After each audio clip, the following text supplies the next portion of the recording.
Hola, soy el doctor Anselmo Flores Andrade y sean bienvenidos al programa Conversaciones con Perspectiva.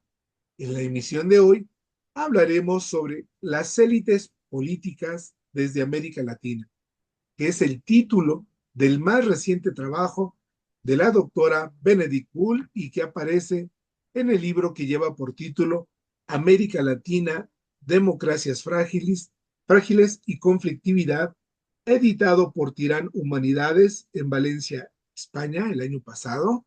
Y antes de darle la palabra a nuestra invitada, permítanme presentarla. Benedict Bull es doctora en ciencia política por la Universidad de Oslo, Noruega, y actualmente es profesora de ciencia política en esa universidad. La doctora Benedict Bull ha sido directora de la Red de Investigación de América Latina de Noruega y de la Academia de Gobernanza Global de Oslo, así como presidenta de la Junta del Instituto Nórdico de Estudios de América Latina en la Universidad de Estocolmo.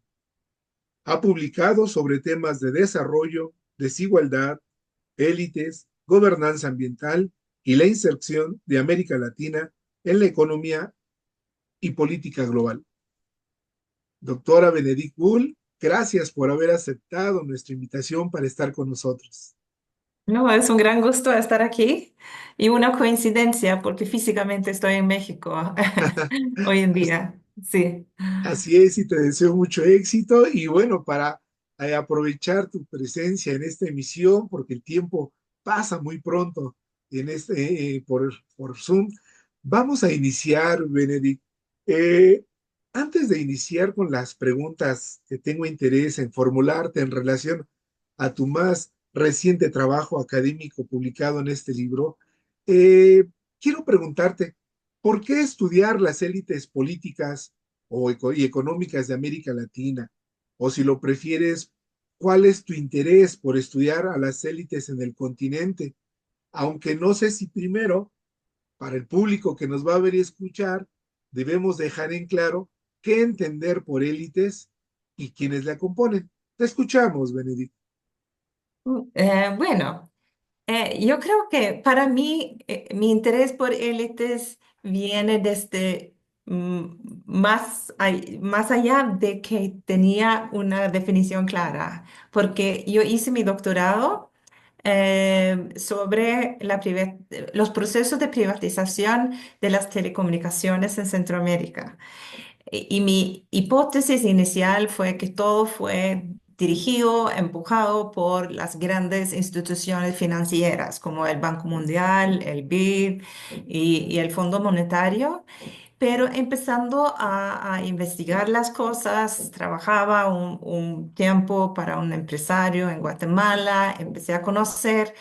Para mí mm, se quedó muy claro que los actores principales fueron las élites locales y además que fue muy difícil entender dónde está el poder, quiénes están influyendo estos procesos, estas sociedades, sin entender quiénes son las élites, cuáles son los recursos, cuáles son sus ideas, cuáles son sus alianzas. Y entonces para mí y siempre mi motivo siempre ha sido entender el poder en una sociedad, cómo entender eso. Y luego, después de haber trabajado con mi doctorado, comencé a estudiar grupos empresariales como expresiones de las élites, pero también quedó un poco corto porque élites son más que grupos empresariales. Y entonces empecé a trabajar con teorías de élites y para definir quiénes son. Y hay varias definiciones. Yo creo que la definición que quizás más gente en el debate público utiliza sin en realidad ser muy consciente es como élites como las clases dominantes. Es un concepto marxista. Son los que controlan el capital, el dinero, controla la economía en una sociedad y ellos suelen pensar en los gobiernos como dependiente de la élite económica. Luego hay toda esa como la escuela italiana, como lo llamamos en teoría de élite, que piensan que hay élites en todos los ámbitos de la sociedad. Entonces, élites son la gente que influye, como, y puede haber élites inclusive en un sindicato o un partido. Para mí, yo ocupo una definición que es un poco mixta y de que las élites son los que controlan recursos importantes, no solamente recursos económicos, pero también puede ser controlar organizaciones políticas o puede ser controla conocimiento, ideas y que en base de estos recursos tengan como influyen a la sociedad en una manera, digamos, consistente. No podemos hablar de una élite, una persona que ganó la lotería y se quedó con millones. No, no va a ser una élite, tampoco de ganar una elección, pero quizás si tú te has mantenido en el poder por mucho tiempo, entonces vuelva a ser élite. Sí, para el público que nos va a ver y escuchar, quiero comentarles que los fundamentos teóricos y el análisis fino de lo que aquí está comentando y va a comentar la doctora Benedict Bull, lo podrán encontrar en su trabajo en este libro. Y aquí solo vamos a mencionar cosas muy de manera telegráfica para que el público interesado pueda leer su importante y valioso trabajo en el libro publicado. Eh, Benedict, aprovecho, tú aquí en tu trabajo comentas que existen cuatro escuelas sobre las élites. Voy a dar un giro de 180 grados y después regreso. En tu opinión, ¿existe un corpus de académico de investigación que nos permita o que nos posibilite hablar de una escuela latinoamericana en relación a las élites? Es una pregunta muy interesante, no lo he pensado, pero lo que sí puedo afirmar es que los últimos 15, 20 años quizás, la cantidad de estudios sobre élites en América Latina incrementado enormemente. Cuando yo empecé a estudiar élites en como los años 90, me miraban con algo de sospecho porque la gente pensaba que si tú estudias las élites, estás defendiéndolos. Y para mí no era así, pero ahora hay un montón de investigadores jóvenes de América Latina que están haciendo trabajos muy meticulosos, muy como metódicos, hay un avance metódico. Entonces, yo creo que metodológica, entonces creo que sí se está estableciendo una escuela de América Latina.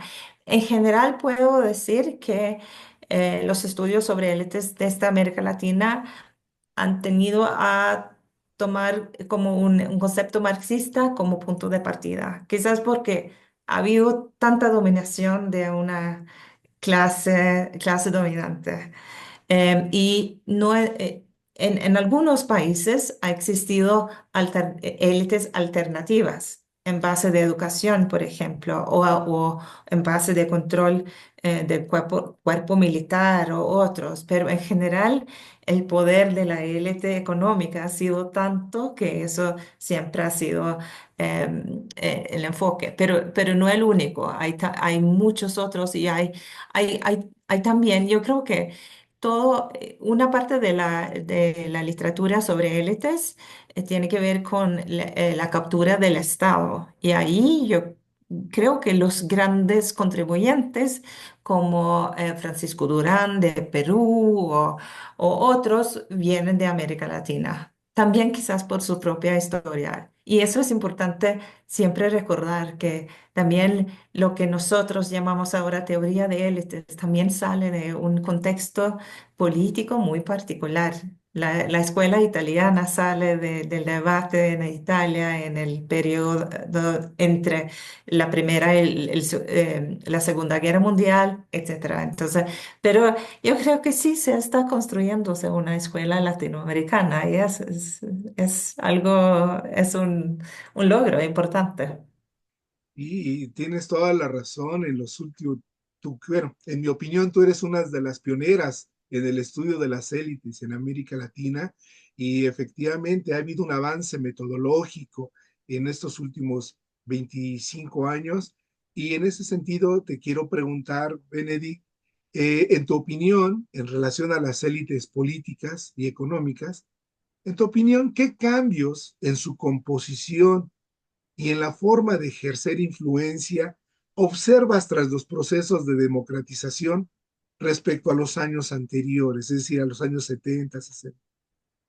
Sí, yo creo que ha habido muchos cambios, también continuidades. Nosotros que estudiamos élites, estamos muy conscientes de las continuidades, siempre, porque eso, digamos, una institución, una ley puede cambiar, pero hay algo que continúa. Por ejemplo, yo cuando estaba estudiando privatización, lo que más me interesaba fue lo que no cambió con la privatización. Y lo que no cambió muchas veces fueron los actores. También cambiaron actores, pero no tanto. Pero yo creo que sí ha habido cambios. Y yo creo que es importante recordar que el gran proceso de privatización, no, de democratización en América Latina ocurrió eh, más o menos a la misma vez que la apertura, la como globalización de las economías, la neoliberalización de las economías en México, bueno, el NAFTA claramente fue un gran cambio y que también impulsó un cambio de élites. Y yo, en algunos países más que otros, en algunos países los grandes grupos empresariales lograron entrar en nuevos sectores y mantenerse en el poder, pero igual hay muchas figuras importantes de las élites que surgen desde estos momentos con privatización, liberalización de las economías. Aquí en México, Carlos Slim es un ejemplo, claro. Pero también de la democratización, eso yo, yo creo que eso también resultó de un cambio en las élites, porque hubo un cambio en las ideas de las élites. Surge un consenso democrático que también incluye la mayoría de las élites. Y eso se ha escrito varios autores de que reconocieron que para continuar sería mejor compartir el poder y competir por el poder entre ellos mismos y con los otros actores que seguir con el régimen autoritario que dominaba en muchos países en estos. Pero los procesos son muy distintos, pensando en Chile, por ejemplo, donde la gran mayoría de la élite económica habían apoyado a Pinochet en algún momento, hay un cambio paulatino y surge grupos empresariales que quieren la democracia porque le da más estabilidad institucional.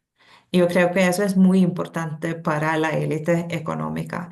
Y luego, en base de poder político, también empieza a surgir otras élites, élites económicas, pero también élites políticas. Y yo creo que es una cosa em, que es un signo de salud de un sistema político que hay élites que compiten entre ellos, no solamente una élite dominante.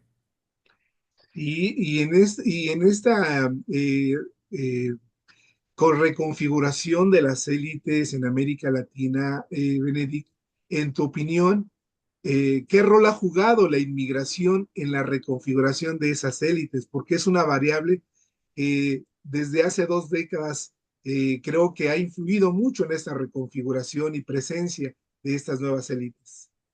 La migración, La sí, inmigración. la inmigración, sí, yo creo que eso me fascina en América Latina, mirando los distintos grupos que surgen en algún momento, como tomando un ejemplo como Guatemala, donde, que es el país quizás donde la élite vieja que sale de la conquista española ha mantenido por lo menos algo de poder. En otros países hay otros grupos de inmigrantes que vienen de Europa, de los Estados Unidos, pero un grupo muy interesante en los últimos años son los grupos que vienen de los países árabes y que inmigraron hace, bueno, 100 años, pero que con los cambios políticos y económicos han logrado entrar en una posición fuerte entre los de antecedentes libanés o de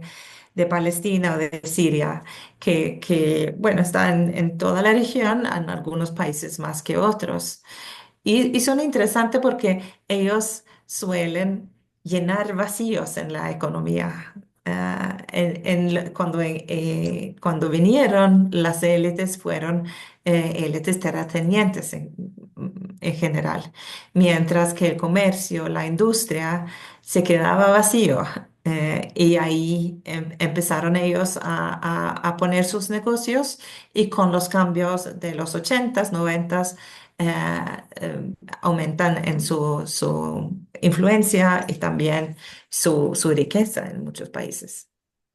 Y no recuerdo en este momento, Benedict, pero leí en algunos de los artículos que sobre el grupo de élites de Claxo, en no sé qué país, el 40-45% de los legisladores de la legislatura eran empresarios de origen empresarial. Eso habla de cómo en algunos países su influencia y su poder es considerable, de ahí que tú hayas mencionado esto muy bien, la captura del Estado por parte de estos grupos económicos y políticos.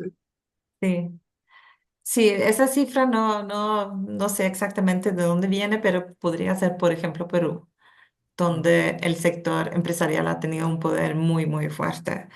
En otros países, en otros países suelen tratar de influir la política más indirectamente, mientras que en otros casos participan directamente como diputados o compiten por la presidencia. Hemos tenido varios presidentes empresarios en la región que no necesariamente es negativo. Yo creo que lo importante es que apoyan una institucionalidad. Lo que no queremos es la situación donde los empresarios más poderosos llaman al presidente y logran lo que quieren. Debe pasar por una institucionalidad. Y por eso también asociaciones empresariales muchas veces son mejores bueno, si ellos logran, digamos, representar sectores, es mejor que la situación donde los grandes, más poderosos pueden influir directamente a la política. Claro. Y antes de formularte la última pregunta, Benedict, ahora que mencionaste estos cambios de gobierno, en tu opinión, ¿qué importancia tiene el arribo de estos gobiernos denominados como Marea Rosa en esa reconfiguración de las élites en el continente? Bueno, yo creo que ha tenido un impacto importante en algunos países, no en todos. Un país como Brasil, donde se ha mantenido la institucionalidad, se han abierto, apoyado básicamente grupos empresariales, la gran élite nacional. Yo creo que no ha tenido un mayor impacto. En otros países como en Venezuela, en Bolivia, se han visto una nueva élite porque ha habido conflicto muy fuerte, sobre todo en Venezuela, con la élite tradicional y el gobierno. Y eso sale del pensamiento de Chávez, que quería apoyar una nueva, no hablaba de élite, pero bueno, un nuevo empresariado. Ahora lo tiene. después de toda la crisis, una apertura muy como desordenado de la economía, está surgiendo una nueva élite ligado al partido del gobernante, ligado a los militares y también algunos de origen inmigrante, sobre todo origen árabe. Pero yo creo que algo que es un poco preocupante con algunos de estos gobiernos, no todos, es que parte del consenso que surgió en los noventas en América Latina, el consenso democrático, tenía que ver con el intento de crear una institucionalidad y los grandes élites lo miraba como una manera de regular la competencia entre ellos. Mientras que un gobierno como lo del venezolano, que está centralizando todo el poder en sus propias manos, están creando un sistema más clientelista, más aún desigual que lo que ha existido en otros países. Y yo creo que siempre tenemos que mirar más allá del discurso antielitista que muchas veces ocupa los populistas. Básicamente todos los populistas están atacando a la élite y la diferencia es cómo definen la élite. Si la élite son los de la élite de dinero o si la élite como para una persona como Jair Bolsonaro, la élite es la élite liberal, izquierdista, globalizadora. Entonces, pero debemos siempre tratar de mirar más allá porque si un gobierno populista quiere mantenerse en el poder, casi siempre están también tratando de generar una nueva élite que le pueda apoyar. Totalmente de acuerdo y te adelantaste a esa pregunta, que justamente cuál era la relación del populismo con las élites, dado que desde cierta perspectiva el líder populista es antielitista, al igual que su movimiento, lo cual es difícil de entender esa postura, pues las élites son necesarias o vincularse a ellas para gobernar. Sí, yo creo que eso es importante recordar que siempre va a haber una élite en la sociedad. El papel de instituciones democráticas y los gobiernos deben ser implementar reglas claras para todos, para no dar privilegios a algunos. Y eso es el gran problema porque las élites tienen mucho poder, mucha influencia y mucho dinero al que y los gobiernos depende de los recursos de las élites. Pero yo creo que es importante no comprar el discurso de que un gobierno puede como representar por su propia persona el pueblo. Siempre, y el típico populista habla de que yo estoy aquí para ayudar al pueblo, no necesitamos muchas instituciones que limitan mi poder, que limitan mi posibilidad de implementar políticas, y yo voy a combatir el poder de las élites. Yo creo que este discurso casi siempre lleva en una transformación entre la relación entre el gobierno y las élites, pero muchas veces fortalecen nuevas élites o una nueva relación con las élites, no disminuyen el poder de las élites. Por último, Benedict, aprovechando tu expertise, ahora que en varios países, sé que cada país diferente, como tú lo mencionaste, el contexto importa, que existe una preocupación por esta, permíteme la expresión, esta marea autoritaria en varios sistemas democráticos. En tu opinión, ¿cuál es la postura de esas élites frente a esa ola autoritaria? Es decir, ¿apoyan a la democracia o apoyan más bien, siguen apoyando a algunas élites, esos mecanismos que les den resultados económicos más que procesos institucionales de estabilización. Y yo también estoy muy preocupada porque veo que muchas de las élites están tratando de reacomodarse, de ajustarse a la nueva realidad más que luchar por la democracia. Y quizá a veces es entendible porque ellos pueden ser muy debilitados si luchan por la democracia frente a un gobernador poderoso, autoritario. Lo hemos visto, por ejemplo, en el caso de El Salvador, donde mucha de la élite tradicional al inicio estaba muy como crítico a Nayib Bukele, ahora están en un proceso de adaptación y sí, para poder sobrevivir también con este gobierno.